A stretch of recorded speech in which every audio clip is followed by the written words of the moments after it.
हमारे साथ मिथिलेश ठाकुर जी की दोनों बेटी दृष्टि और सौम्या मौजूद हैं।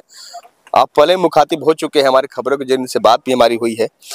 आज पहली बार ऐसा मौका मिला है, आप लोग भी देखी होंगी अपने दौरान, पढ़ाई के दौरान दरमियान भी, किसी प्रत्याशी को चुनाव के वक्त में सम्मानित किया गया हो, सम्मान समारोह का आयोजन किया गया हो। यह पहला मौका है जो इस बात की तस्दीक करता है कि निश्चित रूप से उस व्यक्ति द्वारा गढ़वा के हित में, व्यवसायियों के हित में एक नया आयाम गढ़ा गया है। ये सम्मान उनके काम, उनके लिए जो प्यार है लोगों का, उसके लिए करा जा रहा है। मतलब अभी मेरी बात हो रही थी यहाँ पे, लोगों से इतना प्यार मिलता है, मतलब मैं क्या बोलूँ। खुद मेरे को कभी कभी रोना आ जाता है, जैसे तो मैं रोई भी हूँ। तो मतलब बहुत अच्छा लगता है जो सम्मान होता है अभी हो रहा है, क्योंकि ऐसा काम ही पहली बार हुआ है गढ़वा में, इसलिए ये हो रहा है। कैसा लगा? यहाँ पर सारे व्यवसायी मौजूद थे, सभी कोई नाम ले रहे थे आपके पिताजी का कि उनके द्वारा जो भी सोच रखा गया था, जो भी बात हमने कहा। अब सब व्यवसायियों की बात होती है कि शहर के जो व्यवसायी हैं निर्भीक रूप से एक निर्भीकता के साथ अपना व्यवसाय कर सके, वैसा माहौल बने, ये भी बात कही गई। सब आए हैं यहाँ पे। पहले तो मैं उन लोगों को बहुत धन्यवाद करती हूँ, अपना कीमती समय निकाल कर आते हैं, क्योंकि उनका जो प्यार है मेरे पिता के प्रति वो झलकाता है ऐसे, जब ये लोग रुक के यहाँ पे वेट करते हैं।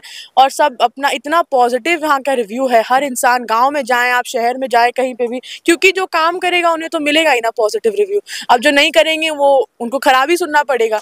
तो बस इतना ही कहूँगी। क्या जैसा कि आपने कहा कि एक व्यवसाय को पर्सनल हित के लिए कुछ नहीं चाहिए, उन्हें बस सिक्योरिटी चाहिए, सेफ्टी चाहिए।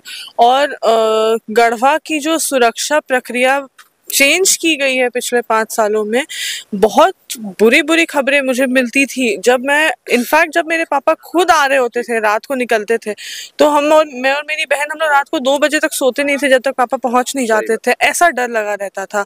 तो जब उनके साथ सुरक्षा रहती थी, सुरक्षा कर्मी रहते थे, तब हमें ऐसा डर लगा हुआ है। तो जिनके पास सुरक्षा कर्मी नहीं है, उन्हें तो बहुत स्वाभाविक है डर लगना। और उनका जो डर का समाधान किया गया है मेरे पिताजी के द्वारा, ये बहुत सराहनीय है, ये बहुत अच्छा काम किया गया है। और इसीलिए जैसा आपने कहा कि शहर में मेरे पिताजी को पूरा समर्थन दे रहे हैं सारे लोग। अभी मैं और मेरी बहन, हम लोग शहर में सारे दुकानों में घूम रहे हैं, डोर टू डोर लोगों से मिल रहे हैं। हमें डांट दिया जा रहा है कि आप आ क्यों नहीं हैं हमारे पास वोट मांगने। हमारा पूरा समर्थन आपके साथ है, आपके पिताजी के साथ है। बहुत बड़ा गौरवान्वित महसूस होता होगा। हम लोग उस रोज भी बात कर रहे थे, गर्व महसूस होता है अपने दोस्तों के साथ जब बात होती होगी, अरे चलो मेरे गढ़वा में चलो, जहाँ पहले भी आप लोग आई हैं अपने दोस्त के साथ। कहती कि मैं गढ़वा में नहीं कुछ स्थिति था, कुछ आने जाए कहीं को बैठने की स्थिति नहीं थी। आज बड़ा गौरवान्वित महसूस होता होगा। बहुत गर्व महसूस होता है मुझे जब जाती हूँ जनसंपर्क करने, तो मुझे इतना गर्व महसूस होता है कि मैं जाकर लोगों को कह सकती हूँ कि पिता ने काम किया है, उस आधार पर आप प्लीज वोट दीजिए। जो मतलब मुझे बस उस चीज का गर्व महसूस होता है। मैं वहाँ पे चुप नहीं रहती हूँ, क्योंकि मेरे पास है बोलने के लिए। मैं एकदम स्पष्ट कहती हूँ कि काम है, काम पे आप लोग प्लीज वोट दीजिए। और अभी भी आने वाले समय में वो एकदम इतना काम करेंगे कि मतलब हम देखते ही रह जाएंगे। गढ़वा एकदम ऐसा बदलेगा, अभी से दुगना गति से बदलेगा। इसलिए मेरा बस एक निवेदन है कि सब वोट दें हमें, मेरे पिता को, कि मतलब विकास नहीं रुकना चाहिए आने वाले समय में भी। उनमें एक सोच है, एक सबसे बड़ी बात जनप्रतिनिधि के अंदर एक सोच होनी चाहिए। सड़क नली गली से ऊपर उठ करके एक बृहद सोच हो कि शहर अपना सुंदर कैसे बने, क्षेत्र में केवल सड़कें नहीं बने, नली गली नहीं बने, शहर सुंदर कैसे बने, क्षेत्र सुंदर कैसे बने। ये आपके पिताजी में एक सोच है जो देखिए। मैंने ऐसा आपको पिछली बार भी कहा था कि एक इंसान जब किसी कार्य का भार उठाता है तो उसके पास एक विजन होना चाहिए। विजन सबसे जरूरी है एक क्षेत्र को आगे बढ़ाने में। और मेरे पिताजी, जैसा मेरी बहन ने अपने संबोधन में भी कहा, कि वो ऐसा कार्य करना चाहते हैं कि लोग रांची को भूल जाए। लोग बोलने लगे कि अरे गढ़वा तो सबसे ज्यादा विकसित विधानसभा है पूरे झारखंड में। मेरे पिताजी ने भी कहा कि माननीय विधायिका कल्पना सोरेन जी ने ऐसा कहा कि गढ़वा को तो अब उप राजधानी बन जाना चाहिए। तो ये मुझे कहने की जरूरत नहीं है, ये जो हमारे सीनियर नेता है वो कह रहे हैं, गढ़वा की जनता कह रही है कि काम हुआ है और काम दिख रहा है। कई ऐसे काम होते थे जो सिर्फ कागज पर हो जाते थे और किन्हीं को मतलब वो कागज पर साइन हुए, दस्तखत हुए, ऑफिस में बंद हो गया। आज की तारीख में साइन होता है, अगले दिन से काम शुरू हो जाता है। तो ये विकास की सबसे बड़ी सीढ़ी है। सपना साकार होगी राजधानी में निश्चित रूप से। अरे माँ गढ़देवी की कृपा से, टच वुड। ठीक है दृष्टि सौम्या, आप दोनों का धन्यवाद है। सही बात है।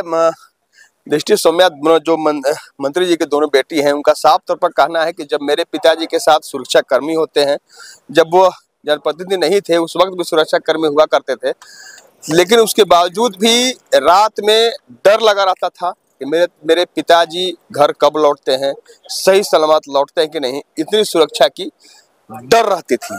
लेकिन आप समझ सकते हैं उन व्यवसायियों के मन में कितना डर होता होगा, जो जिनके पास कोई सुरक्षा नहीं है, अपना व्यवसाय किसी तरह कर लिया करते हैं। लेकिन उन्हें एक अच्छा माहौल देने का काम किया मिथिलेश ठाकुर जी ने जब यहाँ के जनप्रतिनिधि बने। आज उनकी दोनों बेटियां भी गर्व करती हैं इस बात को लेकर कि जब वो जनप्रतिनिधि नहीं थे मिथिलेश ठाकुर, तब वो अपने गढ़वा में आया करती थी अपने दोस्तों के साथ। तब कहीं पर जाने के लिए, कहीं पर बैठने के लिए, कहीं पर घूमने के लिए कोई माकूल जगह नहीं हुआ करता था। आज वो सभी व्यवस्थित जगह मौजूद हैं, पार्क हैं, घूमने की जगह मौजूद है। तो आज गर्व करती हैं। साथ ही उनका कहना है कि जिस तरह कल्पना सोरेन अभी हाल में ही आई थी जो बिरसा मुंडा पार्क में, वहां पर उन्होंने कहा था कि गढ़वा जिस तरह विकसित हो रहा है, कहीं न कहीं यह उप राजधानी बनने की ओर अग्रसर हो रहा है। तो अब निश्चित रूप से अगर सही मायने में जनता जिस तरह इनके साथ मौजूद है, अपना समर्थन दे रही है, अगर ये जनप्रतिनिधि बनते हैं, निश्चित रूप से वह सपना भी साकार हो सकता है। धन्यवाद।